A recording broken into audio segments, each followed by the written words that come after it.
Hey everyone, this is Bill Krieger from the Veterans Archives podcast, where we preserve and share the incredible stories of our nation's heroes. Catch us every Thursday at 5 p.m. Eastern on Wreaths Across America Radio, or stream anytime on Buzzsprout, Spotify, Apple Podcasts. Really, anywhere you choose to get your podcast, you should be able to find us. Be sure to like, share, and subscribe to our YouTube channel, and follow us on social media to help us reach more veterans and supporters. We are a nonprofit, and this service is completely free for veterans. Every story matters, and every voice deserves to be heard. Spread the word, honor our heroes, and join us on this mission. Follow, share, and tune in, because their story should never be forgotten.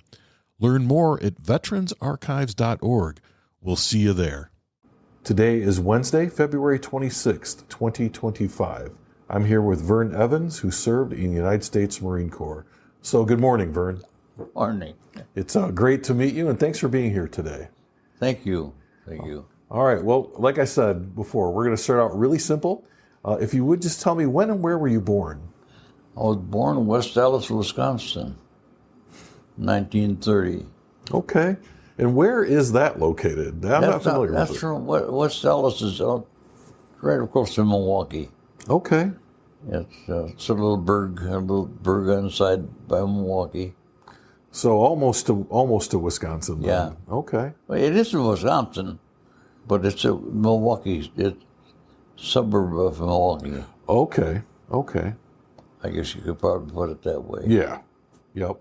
Well, tell me a little bit. What was it like growing up in West Dallas? And can you tell me some things about when you were a kid? Some things you remember? I don't remember anything in West Dallas because I was too young when we moved out of there. Okay. I was at least the first I can remember I was about 5 years old. That's when we moved up on a farm in Michigan. All right. What city in Michigan was that? It's around Stevenson. Okay. So that's a little bit further, a little north of Menominee. Oh, so you're in the northern area of Michigan. Yeah. Okay. And what kind of farming did your family do? Just a homestead, just something to make a living. Okay. All right. Did you have any brothers and sisters? I had 6 of them, 6 brothers. Good Lord. And 7 of us altogether. That must have been a very busy household with all those boys. It was. I got a sister that's over here at Alto, and she's 97. Really? Yeah. So you're not the oldest in your family? No, I'm next to it.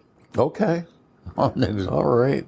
Yeah, I'm next to it. I'm 95. 94. Okay. So you've seen a few things in your day, I'm sure. Oh, yeah. Well, tell me a little bit about growing up on the farm and having all those siblings. What was that like for you?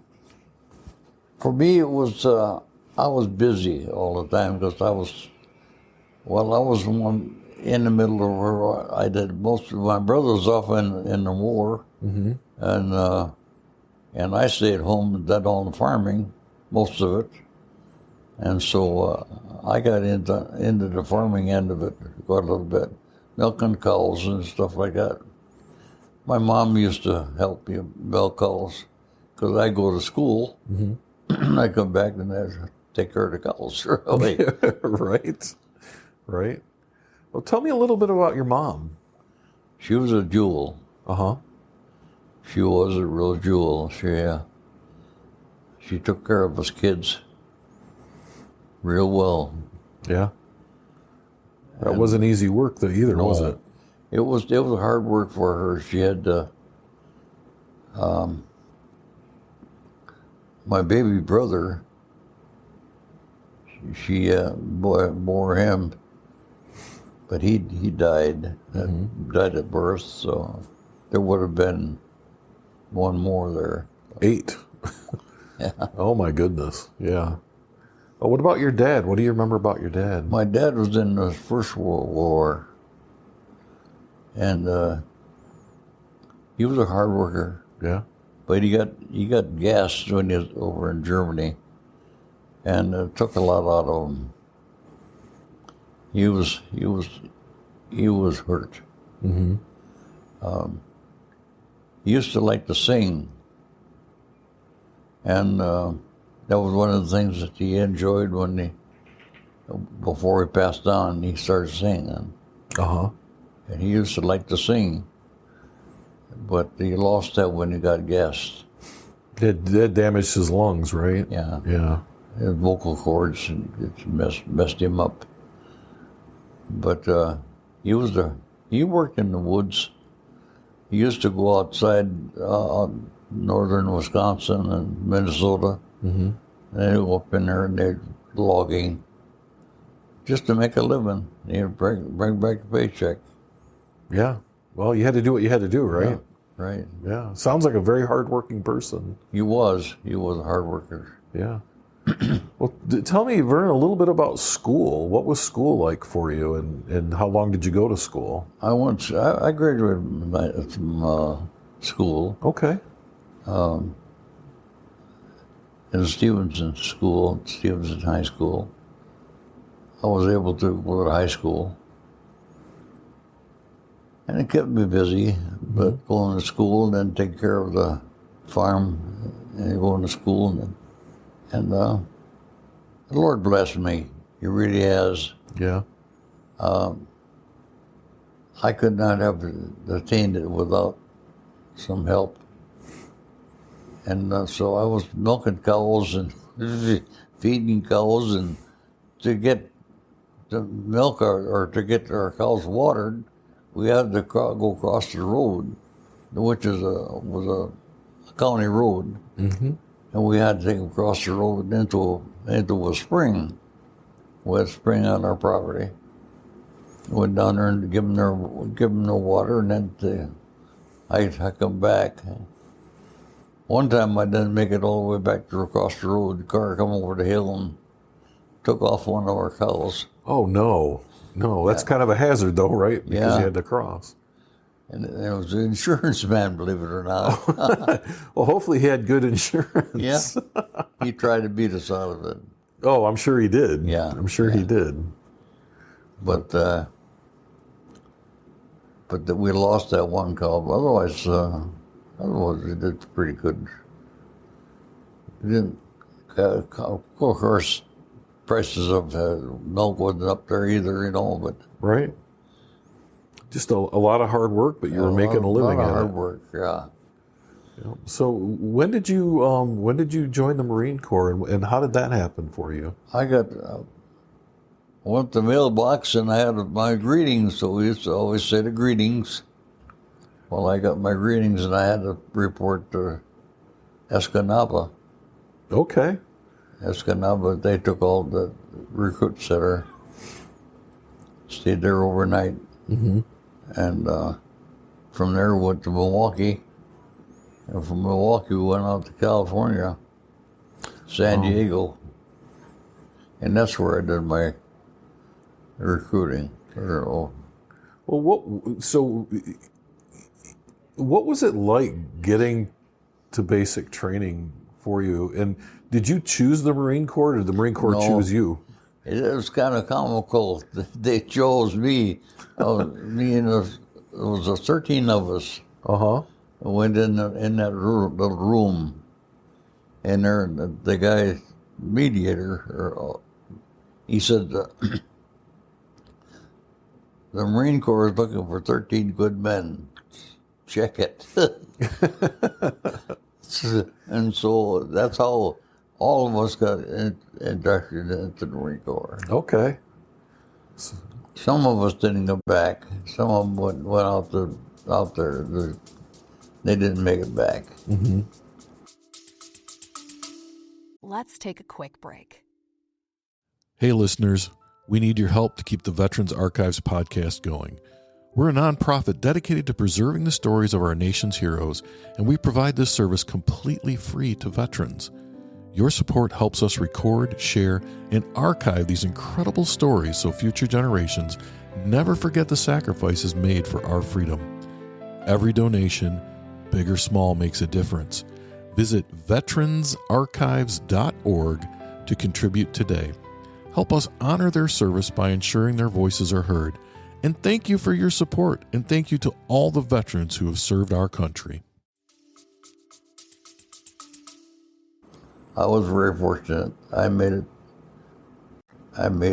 into the air wing, Okay. and they transferred me to Tennessee, Florida, back to California, and then home. Oh, goodness. So you moved, how long did you serve? 2 years. Okay, that's a lot of moving around for 2 years. Yeah. Yeah, they sent me to Florida. They wanted me to go to aircraft school. Uh-huh. And so I had to go down there and join that crew down there. And I was a corporal at the time. And so they had all the corporals put in charge of a group of men. Well, wouldn't you know what, I had a group of men I had to take charge of. Oh, goodness. And so I had to march him to school. You don't walk 2 by 2. It was the whole platoon. Right. So I had to march him to school, pick him up at school, and take him home. And that was a daily thing. And I had to take my studies along with it. Right. That was a bonus, right? The bonus was you got to do all this extra work. Yeah, yeah.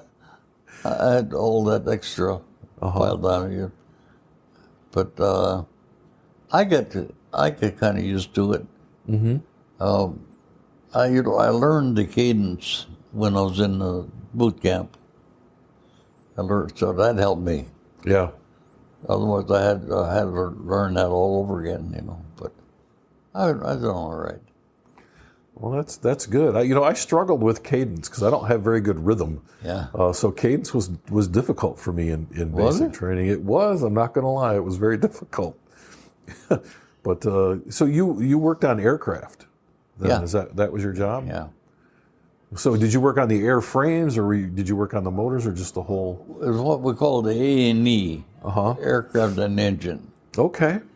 And so I worked on the engine mostly. And I worked on the fuselage also. Yeah. I had a master sergeant that took me under his wing, and we worked on the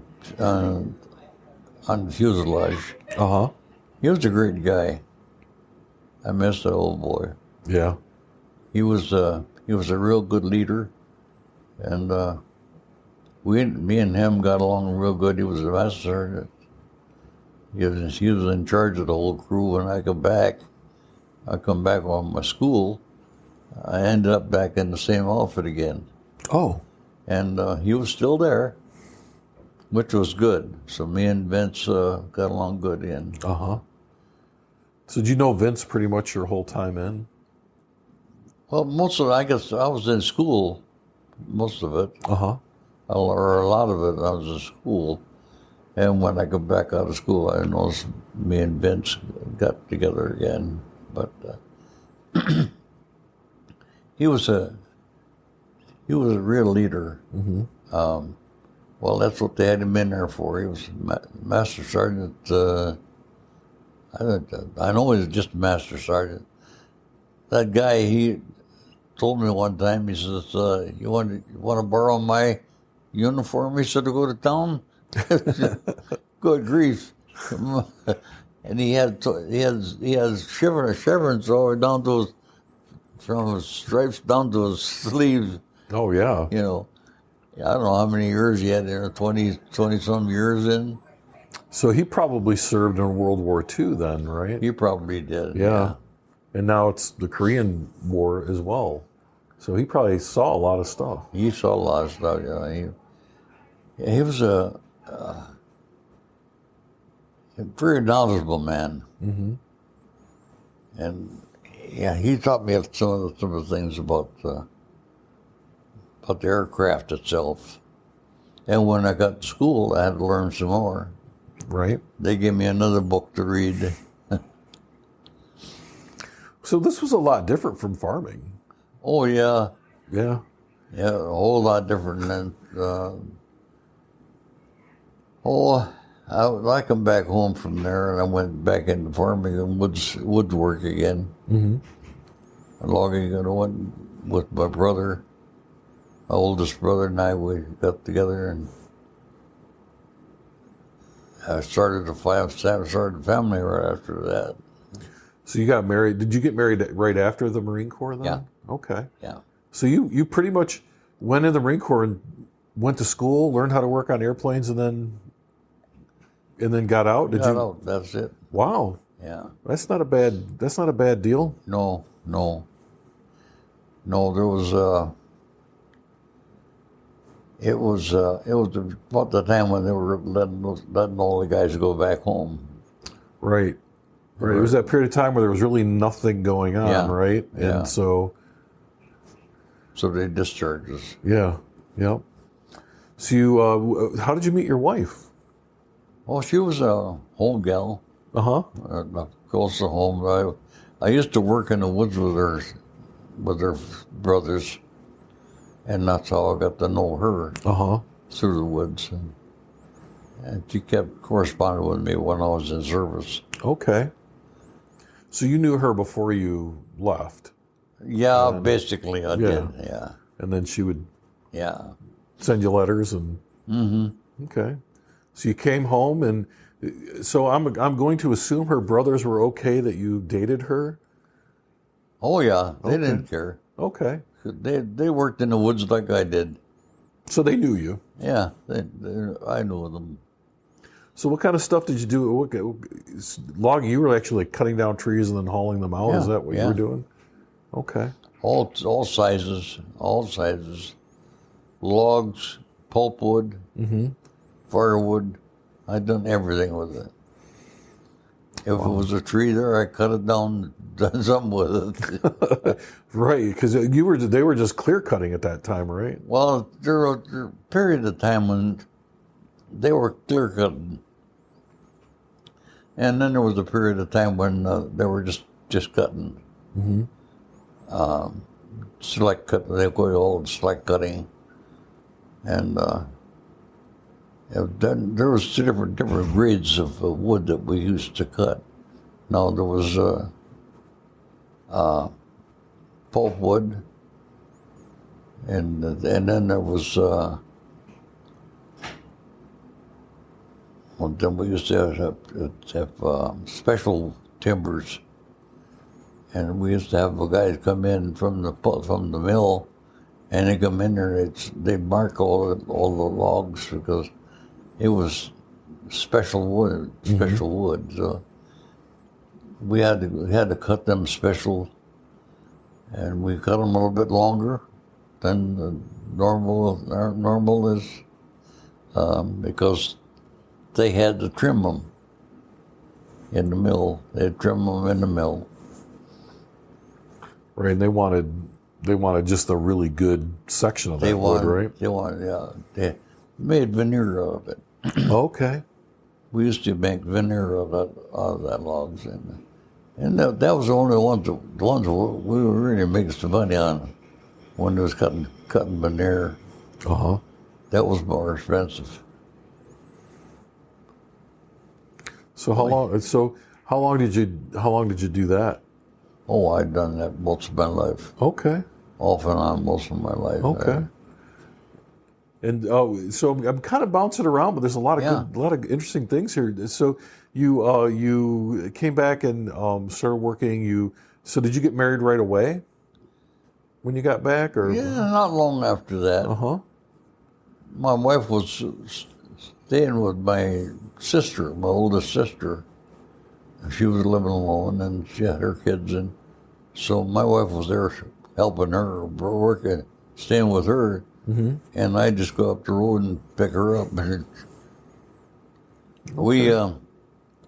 we got together, and my sisters, they started going to a little church up there, and we all started going to that church, and. I had a sister and two sisters and a brother-in-law that we used to start out in that church, a little Baptist church. Okay. And then- that's where I met Jesus. I talked to the pastor up there, and right after that, then I got married. It sounds like your beliefs in religion are an important part of your life. Important, very important. Yeah, I can tell. Yeah, very I can important. tell. So did you and your wife get married in that little church then? Yeah, we did. Oh, very nice. Yeah, we got married in a little church. We went up to Escanaba, which is a little bit north and Escanaba, and then there's a little place up in there. What to go? Well, I'm trying to think.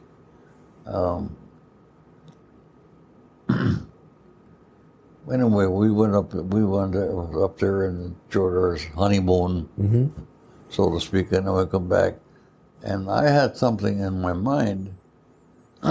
This was where it gets interesting. I got in my mind that, I was going to get a job, work that job out, retire from it. That was my plan of attack. Yeah. Well, I got up there and I said, I told my wife, I said, well, I'm going to stop at the police station, state police station up above us there. And I stopped in there. The Lord said, no, you ain't going there. I went in there, I was 2 inches too short. Yeah. People don't realize there was a height requirement to be a state police officer back then. Yeah. Yeah. There was. They changed that later on, but... Right. Well, that's not where the good Lord wanted you, though, is it? Yeah. He didn't want me there. And they had an opening up at Escanaba, I understand, but I just didn't feel like going in the city cops. Yeah. I just didn't feel like it. It didn't meet my mental criteria. And so I went back home. We went back in the woods. And I got a job in town in a boat factory. Uh-huh. Worked in a boat factory for a couple of years, I guess. And I got sicker than a dog. And I hadn't... What was it? I had it in my hip. Anyway, the doc had to give me shots in my hip to get through it. Mm-hmm. And I got out of there.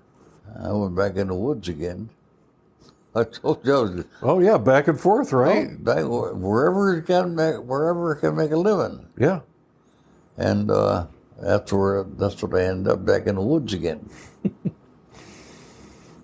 And as I worked in the woods until, what was it? I just felt that I ought to go to school. So I come down here in Grand Rapids to Baptist College. Uh-huh.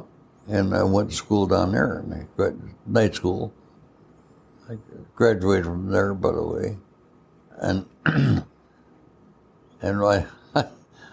I went to school down there, and I said, well, what am I going to do from now? I went from there, and I knew the personnel manager of the factory I worked in down there. And I went to see him. I said, well, I'll go see Jim, and I'll get my job back to figure out what I'm doing. Uh-huh. Jim looked at me and says, I can't help you, Vern. He said, I don't have anything for you. So the Lord says, no, you ain't doing this. So I done something. Where was it? I forget what I did. I went somewhere else, and I got another. You got another job. I think it was. I had several jobs. Yeah. Jumped around, just wherever I could make money to make a living. You know. So I stayed in Grand Rapids for a little while. Now, was your wife in Grand Rapids with you then? Yeah. Okay. Yeah. Okay. And then her mother got ill, Uh-huh. and she wanted to go up to her with her mother as well. I'm going to pray about it, see what we're going to do. And it so happened that the place that I was working at downtown in Grand Rapids, they closed the whole second shift out there. And I was working on the second shift, and I was maintenance in the second shift. And so I got laid off there. I said, okay. So I sold everything. All what right. I had, moved everything, and packed it in the truck, and hauled it back up north again, back in the woods. And I worked with my brother-in-laws, and they were working in the woods. And I worked with them for a little while, and then I went in with my brother. So I switched up, went to my brothers and brother-in-laws, and wherever I could make a living and where I felt comfortable with. Yeah. So I ended up running around the country with them two guys. So I don't know what I did after that.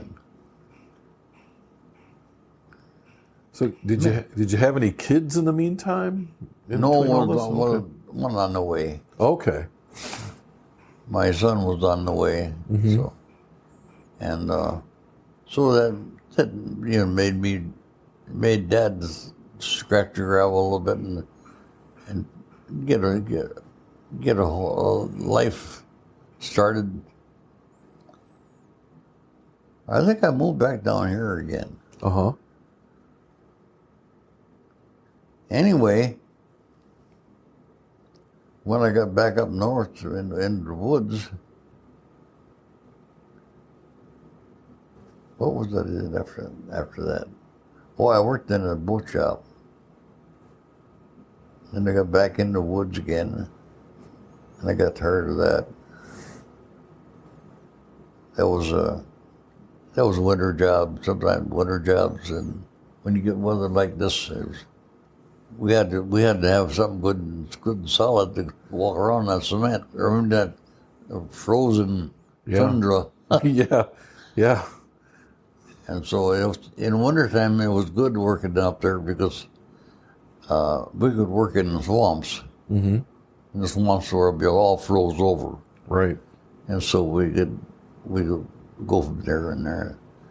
My brother and I had a cat with a loader on it. Uh-huh. And we had a truck with a loader on it. We had another truck with nothing on it. We just loaded it and hauled it to the woods, so Right. it wouldn't. And so those are easy to get in and out when it's frozen, but the springtime, it's a whole different story. It's when you get weather like this, Yeah. you stay out of the woods. Yeah. We used to call it break-up time. When you get in closer to break-up time. Mm-hmm. Get out of the woods. Pull our equipment out of there, go take it back home and let it set. Yep. Nothing much you can do with that. The only thing that I can recall is when we had break-up time, but we go in and we'd cut the wood. And then when it thawed out a little bit, we get it in the woods and haul it out. Okay. But that was very slim. Yeah. Up there in the UP, you went by the weather. Right. And if we didn't have good frozen weather in the wintertime, we didn't work. And summertime would come around, I went back in the farm again. So you always had something to do. Yeah. Back on the farm, getting the cows all fixed up. Then we pulled the hay in. Mm-hmm. I used to like the threshing job because I used to like to eat. It all works out. And we'd go to some of those farms there, and some of those gals can really cook. Yeah. I mean, they put on a feed, and me and my buddies, we'd go from one farm to the other. That's what they would do. One farmer would say, well, I need so many men, and so Dad had to supply a couple guys to go in the woods or into the fields and haul the grain in or whatever, and that's how we made all of that. But I'd get in there and them old Polish mamas, man, they could kick it around some of them Swedes. We was in there with the Swedes and the Polish, and that was good food. That was good food. Oh yeah, you definitely got a good meal there. Oh. That's for sure. They put that on the table. They had a huge table in there. About 3 times the size of this one, and that's what they had. They had a big family, and that's what we used for the lunch table. Oh, I see. Yeah, that makes sense. Yeah. So you had your son was on the way. So when was he born? He was born in right after I got back from Escanaba. Okay. Not long after that. I think he was born in. Oh, you got me figuring there. Oh. Nope. So he was born right around that Yeah. time. So you would work the woods in the wintertime and then work the farm in the summertime. Yeah. And is that kind of what did you ever find that job where you were going to work till you retired? No, never did. Yeah. Never did. Isn't it funny how our plans aren't necessarily his plans? No. He said, I have my plans for you. Your plans are different than mine. And so I've been out.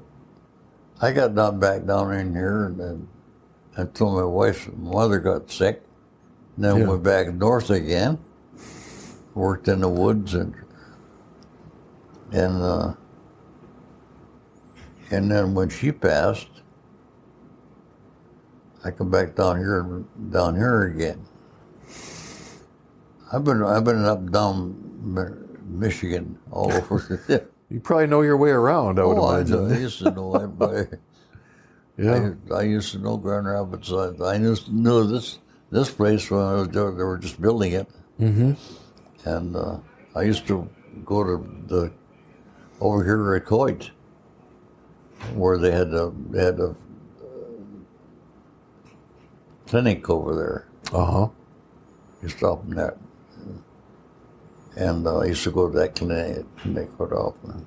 Now they turned it into a church, I guess. Everything changes, doesn't it? Yeah. So did you have any other children, or just a? I've got. Then I had when I went to Bible school. Then my daughter was born. About the time that I got out of Bible school. So her birthday's pretty close to my graduation. Oh, okay. Yeah. It was good timing. Yeah.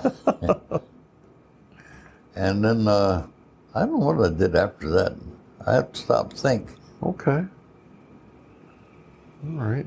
I know I left Grand Rapids again when my wife's mother passed, and we had to help with that. My wife's mother was she was a stickler. She was a Roman Catholic. Good people. And she told my wife one time, she said, oh, incidentally, when I was getting up to this point, the Lord took all of my desires for drinking or smoking, took them all away. I had no desire, still don't. Yeah. Still don't have a desire for any of that stuff anymore. I mean, it's just gone. You know, like Because you have what you need. yeah, Right? I don't need it. Yeah. I don't need it. I don't desire it. And so we, my wife was talking with her mother one day, just to show you that people were watching. And she told Shirley one day, she said, "Vern really doesn't drink or smoke, does he?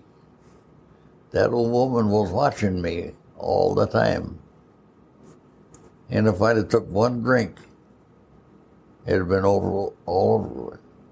The test had been completed." But I got along good with her. Uh-huh. Me and old Mama, we got along real good, yeah. And she was German, and her husband was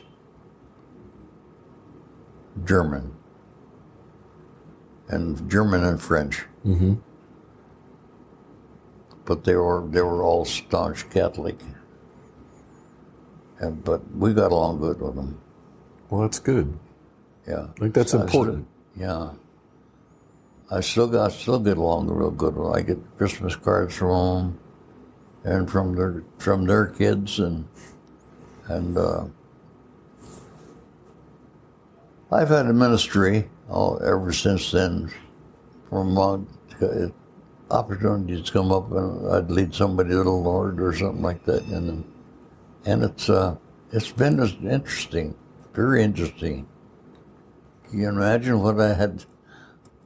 Lord, I just started on something. The Lord said, "No, not that one, not that way." And how many times He did that to me? Mm-hmm. He said, "Not that way, not now." You know where I ended up? Here. And what did I do? When I got here, they set me in the room in there, and the Lord gave me a whole bunch of audience. Yeah. I had kids come in there, young people come in there, come and ask questions. And so that's what I've been doing since I've been here. Yeah. Well, everything happens for a reason, don't you think, Vern? Yeah, he said, "No, you're not going to do it. You're not doing that. You're not doing that." I ended up back in the old folks' home. I haven't met any old folks here. I've met some seasoned folks, but no old folks. I feel like a lot of people here are really sort of enjoying themselves. I've got some awfully good friends here. Yeah. Really good friends. I have, well, I'm 94. Wouldn't even know it. Yeah. Thank you. Wouldn't know it. I want to ask, how long have you and Shirley been married? We were married 70-some years. Oh, my goodness. Yeah. I had a good woman. Yeah. I had an excellent woman. She was with me all the way. If I had to ask you, like, what is one of your favorite memories of Shirley, what would that be? When we went to Ireland on one of our trips, the kids sent us out over there to our anniversary. Uh-huh.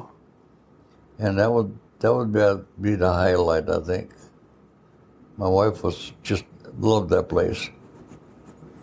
Going to Ireland over there. Uh-huh. And so that was one of the highlights we had. Sounds like a great memory. It was, yeah. Yeah. When you say it's important to find a good woman, I mean, she was with you the whole time. It sounds like whether times were good or whether times were not so good. She was there all the time. And she and I worked. I was deacon in the church in Grand Rapids down here. Uh-huh. I was deacon in there for many years, and she was a number one cook also. I'm spoiled rotten. I come here and I eat this stuff and they say, Not the same, is it? No. No. And nowhere near it. But I seen the time we was up at Stevenson Baptist Church up there. I was deacon up there, and we had an older pastor, and he said, "Sure," he said, "I got a job for you."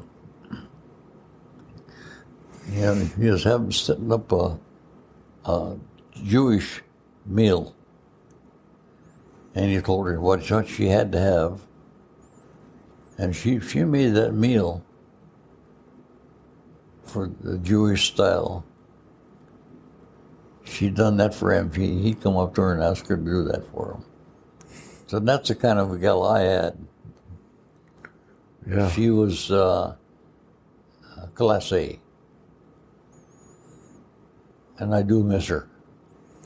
Yeah. How long has she been gone?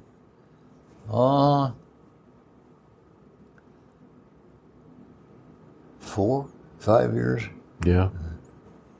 That had to be hard. I mean, after 77 years, that's a long time. It's hard.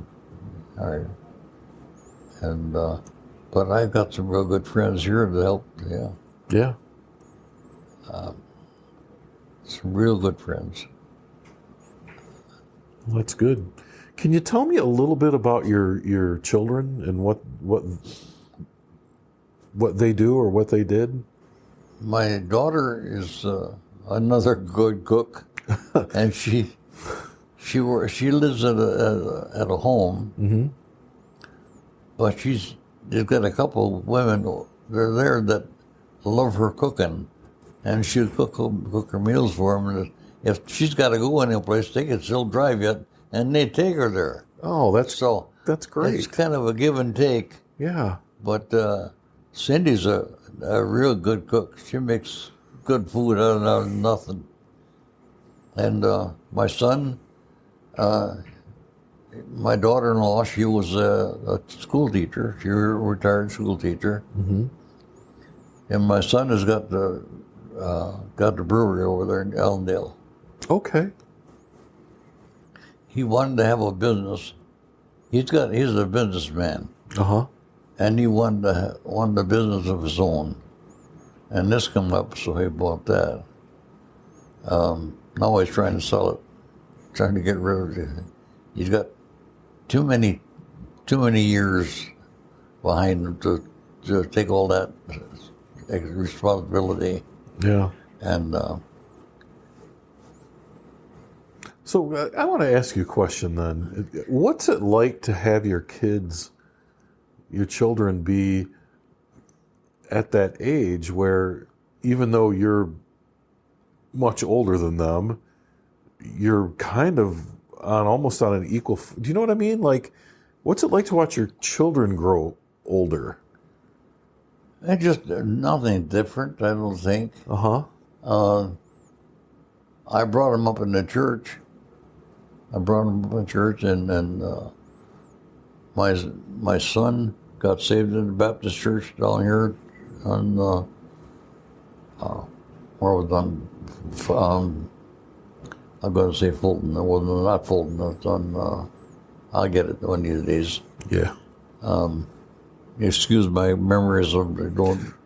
Happens to all of us, Vern. Yeah, but it's pretty hard to draw it out sometimes. Yeah. No, I understand.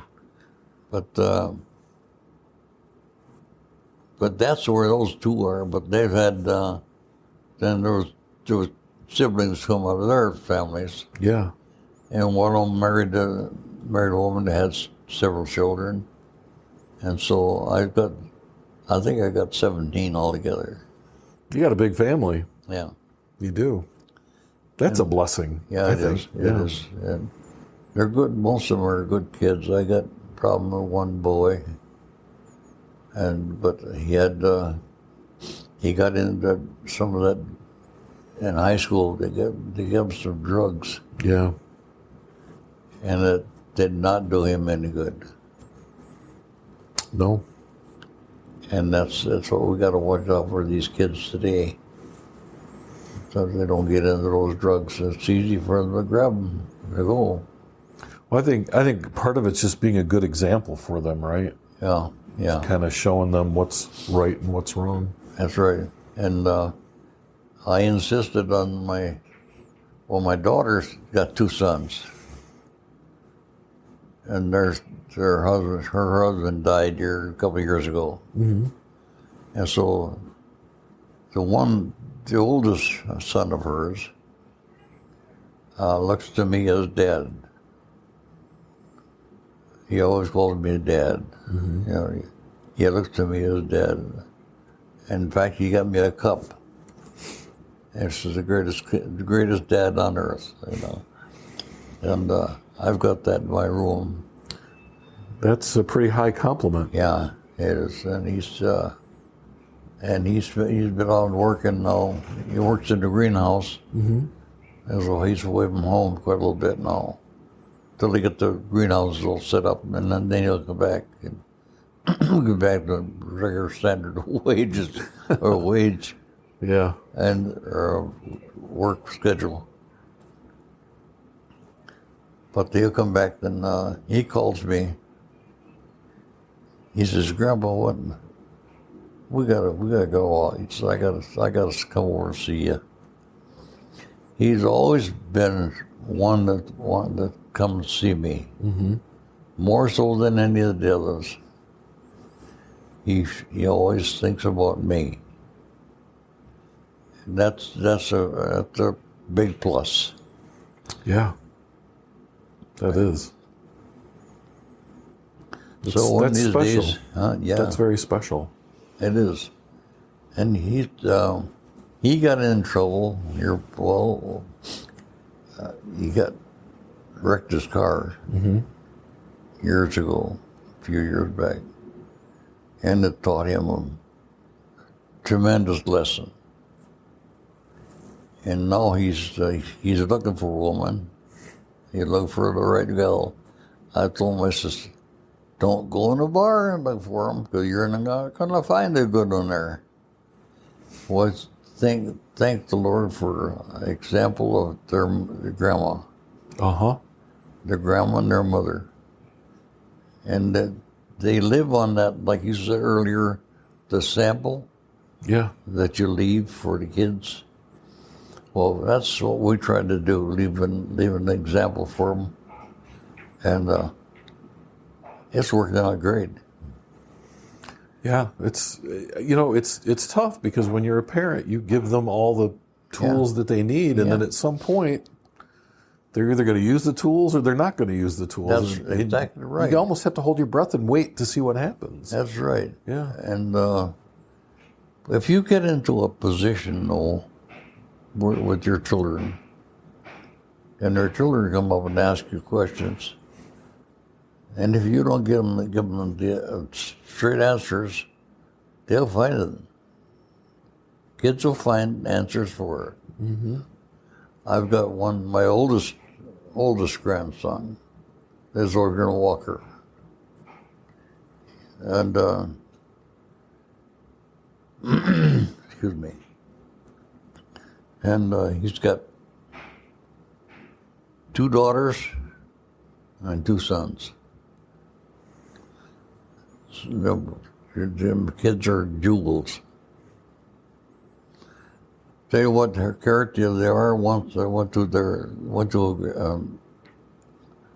so the youngest one was getting baptized, mm-hmm. and we went with their church with him. He was just a little guy.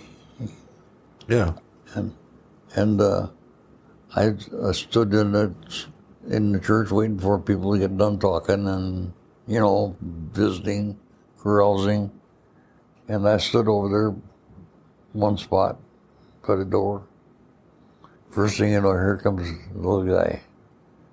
He didn't want me to stand alone. Oh. Yeah. That's so nice. Yeah. That's the kind of kid he is. What a great kid. Yeah. Yeah, he didn't want me to stand alone, so. Yeah. So he and I hit it off. And so, yeah, that whole family, they were raised in the Baptist church, and fortunately, they've had some good pastors. That's important. Yeah, and they go there into Sunday school, and they learn things, and this little boy here has to teach them right away. Uh-huh. I have a real hard job sometimes, It can be challenging. Yeah. It can be. but thank the Lord for it. I mean, your ways are different than my ways, and so what he does is he does what he does best: steers them here and steers them there. Right. Right. And sometimes if you take a wrong turn, you get a course correction. Well, exactly right. Yeah. And it's not necessarily a bad thing No, at all. Well, Vern, you have lived a very interesting life. And it's not a lot of people that meet someone and stay married for 77 years. That's amazing to me. You served your country, you took care of your family, you've served your Lord, and you have this extended family. It's just continuing to grow. And so kind of as we wrap up our discussion today, I want to ask you one more question. sure. So when someone hears you talk and listens about your life and hears this conversation that we have today, what lesson do you want them to take away from that? What would you like people to learn from how you've lived your life? See, this is the way to go. This is the way to go. There ain't no other way. Yeah. And what exactly do you mean by that? You gotta get a hold of the Lord and hang on, because he said he'll never leave us nor forsake us, and to know him. And then he said, "Well, come on, all your little children, come up under me." Jesus loves little children. Ain't no doubt about it. He loves little children, and these people are killing them left and right. And he loves little children, and he'll guide them and direct them and where they're going to go. And that's the only way you can do is an old guy than my age. I still gotta move them in the right way to the Lord. I talk these kids here. I talk to a lot of them constantly. Mm-hmm. Well, I'll come up to them and ask me some questions, And I make mistakes? Sure, I make them. And I'll probably make them until I die, but... That's right. I think we're all that way, though. Yeah.